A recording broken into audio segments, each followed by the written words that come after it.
Hello dear students, my name is Lucky Ahuja and I am your EVS teacher for class 4th. In class 4th EVS, we have started our chapter 9, that is O Water Strange is Your Story. We have already completed 2 parts of this chapter and today we are starting part 3 of this chapter. Let's start. So, we have already seen some different qualities of water, some strange qualities of water. So, in the previous class, we were discussing that actually clothes dry very fast in summers and clothes also dry fast when they are kept under the sun or when they are kept properly spread. So, here we are continuing with that part. बच्चों पिछले भाग में हमने देखा था कि जब कपड़ों को धूप में सुखाया जाता है या सूरज के नीचे सुखाया जाता है और अच्छे से फैलाकर सुखाया जाता है तो वो बहुत जल्दी सूख जाते हैं। आपने कुछ 1-2 गतिविधियां भी की थी और उसके बाद में अब हम आज के पार्ट में उसी बात को आगे बढ़ाते हुए चल रहे हैं। So due to heat in summer water changes into vapor. This vapor mixes with air and it is called evaporation. Clothes dry due to evaporation only. So this is the fact you have to know, that clothes actually dry due to evaporation, and this process of conversion of water into vapor is called evaporation. तो बच्चों गर्मी में, summer में या heat के कारण हम कहें तो उस समय पर जो पानी है वो भाप में परिवर्तित हो जाता है। ऊष्मा के कारण या गर्मी के कारण पानी का परिवर्तन भाप में होने लगता है और इस प्रक्रिया को, ये जो भाप बनना है और इसका वायु में मिल जाना है, इस प्रक्रिया को ही वास्तव में वाष्पीकरण कहते हैं। तो वाष्प का बनना या भाप का बनना ही वाष्पीकरण कहलाता है। और वास्तव में जो कपड़े हैं वो हम देखते हैं सूख जाते हैं। आपको मैंने लास्ट पार्ट में बताया था कि जो पानी कपड़ों से गायब हो जाता है वो वातावरण में मिल जाता है या वायु में मिल जाता है। तो वास्तव में वो वातावरण में कैसे मिल जाता है? क्योंकि वो पानी वाष्प के रूप में या भाप के रूप में परिवर्तित हो जाता है। All around us, too much of water keeps disappearing in the form of vapors. Water in pits, lakes and rivers too dries up in summer due to vaporization. So this is an universal phenomenon. You will see that all around us too much of water actually keeps disappearing in the form of vapors, and water in different pits, lakes or any kind of rivers also dries up. It also actually converts in the form of vapor due to vaporization. तो बच्चों हम देखते हैं कि हमारे आसपास बहुत सारी जगहों से जो पानी है वो इस प्रकार वाष्प के रूप में या भाप के रूप में परिवर्तित हो जाता है और गायब हो जाता है। तो हमने अक्सर देखा होगा, आपने देखा होगा कि गर्मी में कोई तालाब हो, कोई झील हो या फिर आपने देखा होगा कोई नदी हो, वो सूख जाती है।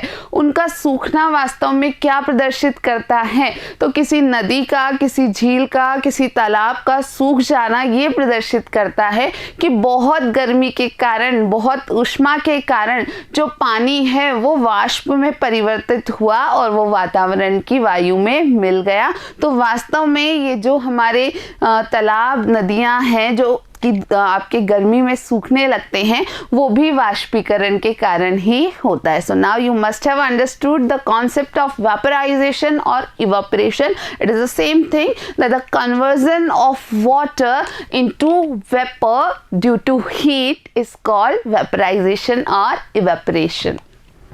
Now water reappears, so that was disappearance of water. So we learnt about evaporation and that process is actually explaining the disappearance of water. Now we are going to talk about reappearance of water. So Nikita told her friends that water disappears and it also reappears. So we have seen that yes, water disappears in the form of vapor. So does it reappear? Let's see. In the dream Water told Nikita that it can reappear also. तो हमने देखा बच्चों कि निकिता ने अपने दोस्तों को ये भी बताया कि उसे वाटर ने सपने में बताया था कि ये गायब भी हो सकता है और वापस से पुनः प्रकट भी हो सकता है। तो क्या ऐसा है, ये जानने के लिए हमको वापस से एक छोटी सी गतिविधि करनी है। Take a glass of water, then add a little ice to it और keep it in fridge for few hours and then take it out, and after a while observe the outer surface of the glass. So this is a smaller activity, very simple activity you have to conduct at your home. What you have to do, first you have to take a glass of water and then you have to add some ice to that water, or if there is no availability of ice, you are not having ice, then what you have to do, you have to keep that water glass into the fridge for some time. After some hours you have to take it out. Now what you have to observe, you have to observe the outer surface of the glass. तो बच्चों यहाँ इस गतिविधि में आपको क्या करना है, एक ग्लास पानी का लेना है, सिंपल, और उस पानी के ग्लास में आपको थोड़ी बर्फ डाल देनी है। अगर बर्फ नहीं है आपके फ्रिज में, बर्फ नहीं जमाई हुई है, तो आप क्या कर सकते हैं कि उस पानी के ग्लास को ऐसा का ऐसा आप फ्रिज के अंदर कुछ घंटों के लिए रख दीजिए। अब अगर आपने बर्फ डाली है तो आप थोड़ी देर में कुछ पाएंगे कि जो ग्लास की बाहरी सतह है उस पर कुछ बूंदे पानी की आपको नजर आने लगेंगी। और इसी तरीके से अगर आपने बर्फ नहीं डाली है गिलास में, आपने फ्रिज में रखा था उस ग्लास को, पानी के ग्लास को, आप उसको बाहर निकालोगे और देखोगे कि पानी के ग्लास के बाहर की सतह पर आपको पानी की कई सारी छोटी छोटी बूंदें नजर आएंगी। So there is always some amount of vapor present in the air, so that surrounds us. So what we have seen, that we are going to find some water which was not available on the surface. So why this happens, we are just discussing that there is always some amount of vapor present in the air, and when this vapor comes in contact with the cold glass, it becomes cold and deposits outside the glass. So this was the process actually why you observe that water droplets outside the glass or on the surface of the glass. Now the transformation of vapor into water in this way is called condensation. This is very important, that this transformation of vapor which is already present in the air into water due to its contact with the cold surface is named as condensation. तो बच्चों यहाँ हम क्या देख रहे हैं, आप देख रहे हैं कि वातावरण में हमेशा कुछ मात्रा में वाष्प उपस्थित होती है, और ये जो वाष्प होती है ये हमारे आसपास सारे वातावरण में होती है।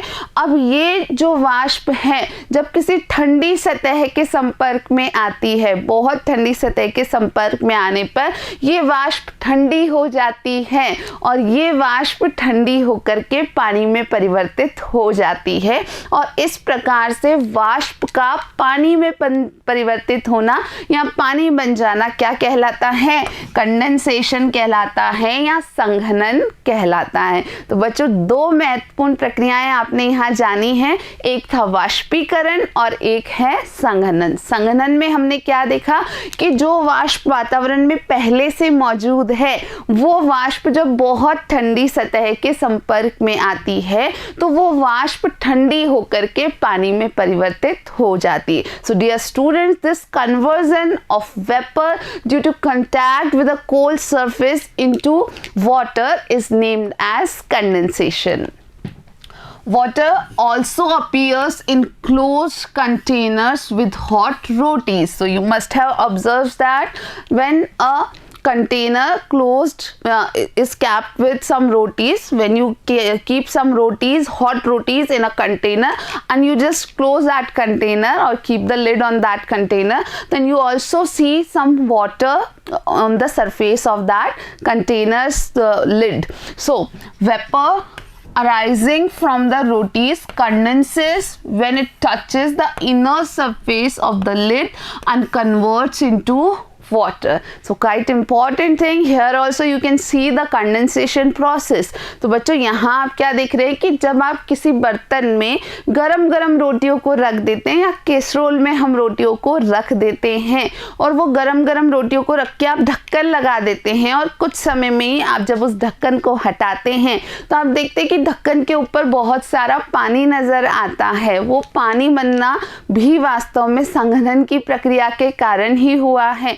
जो वेपर थी यानी जो रोटियों में वाष्प थी गरम गरम, वो जब लिड को कांटेक्ट करती है, वो जब हम कहें कि सतह है उस ढक्कन की उसको स्पर्श करती है तो वो ठंडी हो जाती है और ठंडी होकर के पानी में परिवर्तित हो जाती है। तो बच्चों ध्यान रखेंगे ना कि ये प्रक्रिया जहाँ पर वाष्पीकरण की अपोजिट यानी उसके विपरीत प्रक्रिया होती है, यहाँ क्या होता है कि जो वाष्प है वो पुनः पानी में परिवर्तित हो जाती है और इसको संघनन या कंडेंसेशन कहते हैं।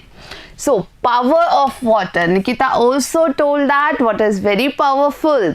So water had told Nikita that it is very powerful also. Now let's check it out whether it is powerful or not. तो बच्चों निकिता को वाटर ने बताया था कि वो बहुत पावरफुल है, बहुत ऊर्जावान है। तो क्या सच में ऐसा है? चलिए देखते हैं।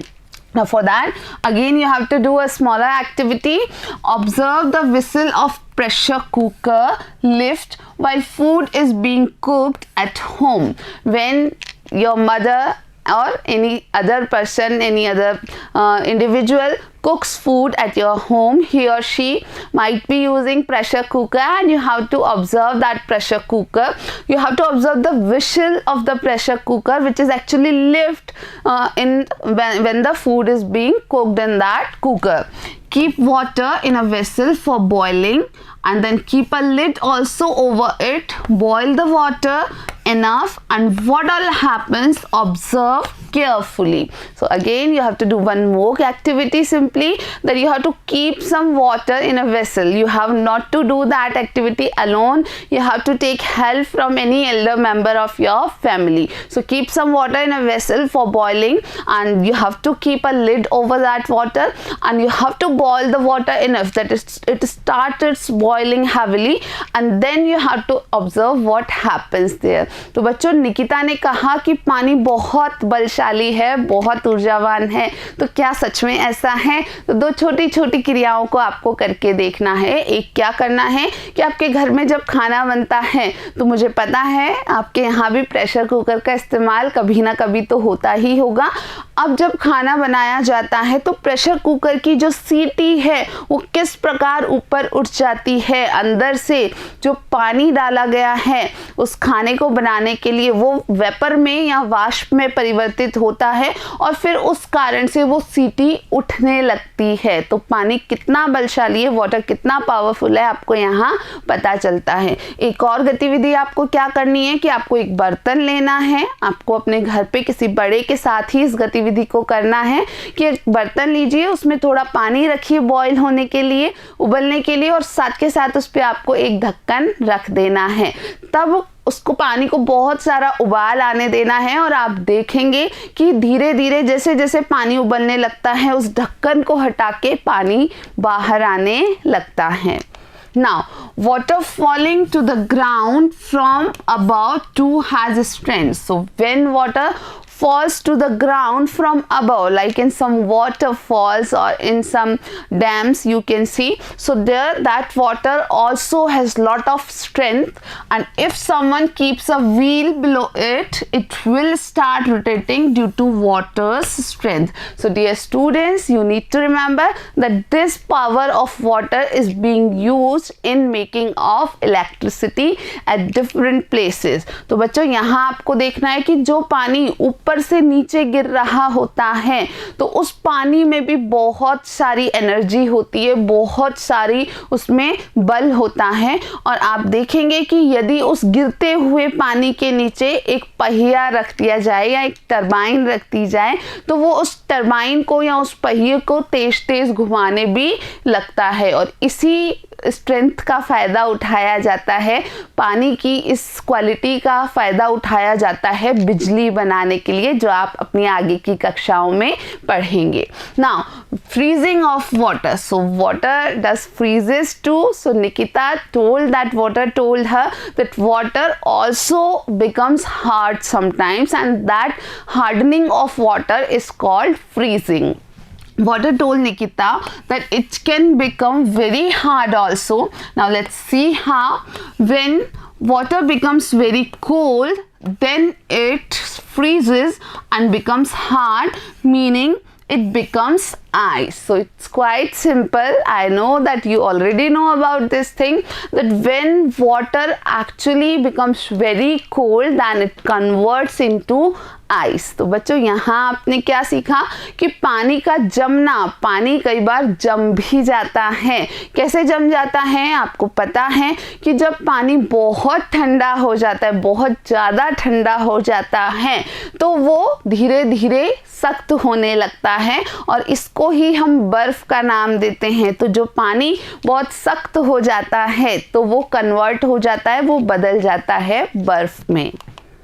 Now what we learned in this chapter, we have seen all the different qualities of this chapter. So we have seen many interesting qualities. We have seen that water is colorless, we have seen that water is tasteless, water is very powerful, water disappears, water also reappears, and water is having lot of strength, and it also becomes hard due to different reasons. So first thing we learned that disappearance of water is vaporization, and vaporization takes place more in summers and on broad surfaces. तो बच्चों सबसे पहले हमने ये सीखा यहाँ कि जो पानी का गुम हो जाना है, गायब हो जाना है, उसको वाष्पीकरण कहते हैं. और वाष्पीकरण जो है वो गर्मियों में बहुत ज़्यादा होता है, और इसके अलावा जब कोई चौड़ी या फैली हुई सतह हो तो वहाँ से वाष्पीकरण आसानी से या ज़्यादा मात्रा में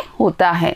second thing, conversion of water vapour into water is called condensation. So we learned that thing also, that conversion of water vapor into water is called condensation. यानी जो जल वाष्प है उसका जल में परिवर्तित होना या पानी के रूप में परिवर्तित हो जाना ही संघनन कहलाता है. Then the third thing is water freezes in extreme cold, ice floats on water. So these two things also you have to remember, that water freezes in extreme cold and ice floats on the water. तो बच्चों आपको ये भी ध्यान रखना है कि बहुत ठंडा वातावरण होने पर, बहुत ज़्यादा सर्दी होने पर जो पानी है वो जम भी जाता है, और जम के क्या बन जाता है? बर्फ़ बन जाता है. और एक और बात आपको याद रखनी है कि जो बर्फ़ है वो पानी पर तैरती है.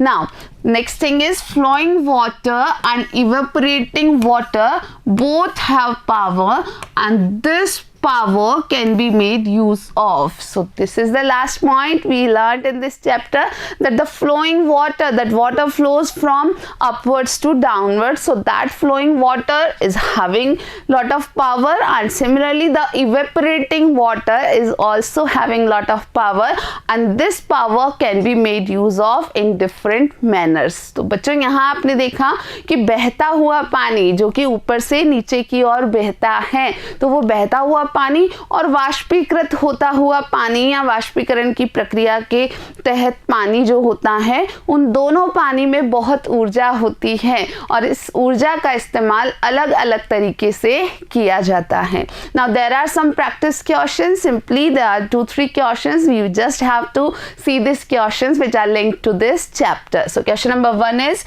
tell any 3 qualities of water. So we have seen different qualities of water, and you can easily tell 3 qualities of water. So here are the 3 qualities of water. That water is colorless, and then water is tasteless, and the third one is water is very powerful.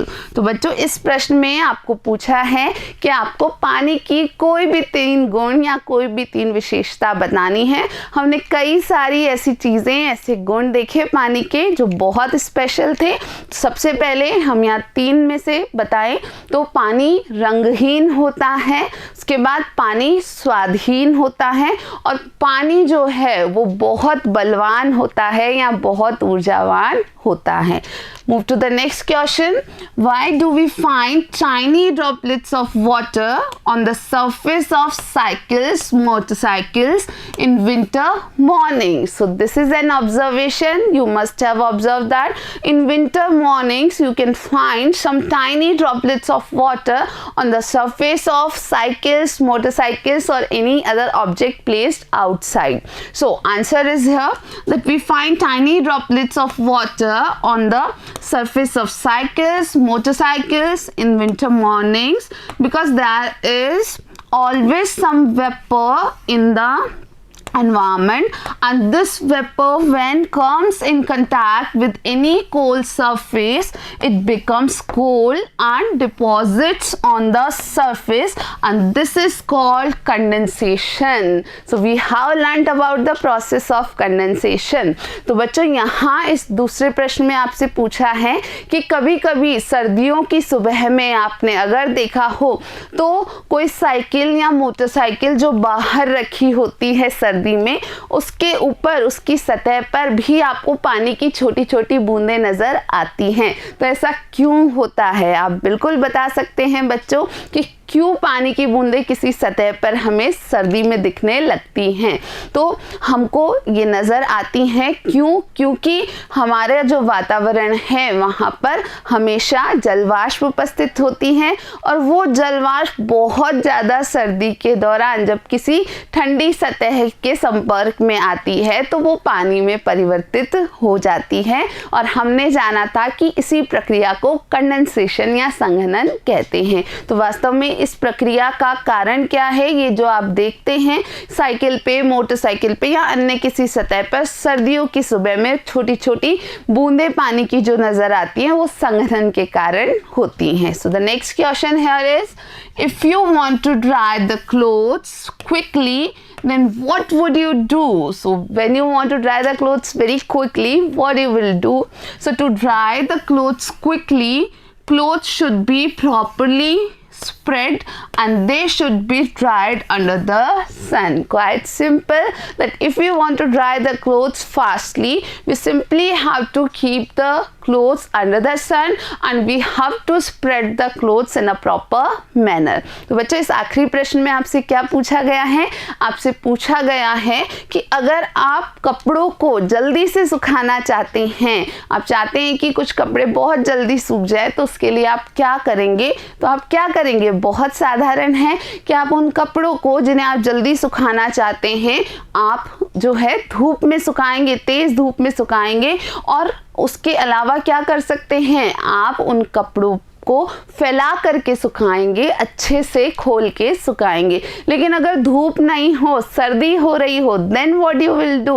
If there is no sun, then what you will do? So you can use an iron in that case. तो आप उस स्थिति में press का उपयोग करते हैं जिसमें कि ऊष्मा होती है, हीट होती है, and due to that heat, water in those clothes actually evaporates. और उस ऊष्मा के कारण जो उस प्रेस में होती है, जो पानी है कपड़े का, वो जल्दी से वाष्पीकृत हो जाता है। So dear students, it was an interesting chapter. I hope that you must have learned that very well and you must have enjoyed conducting different activities. And now today we have finished this chapter, and in our next class we will be meeting with our new chapter, that is chapter number 10. Till then, thank you for watching.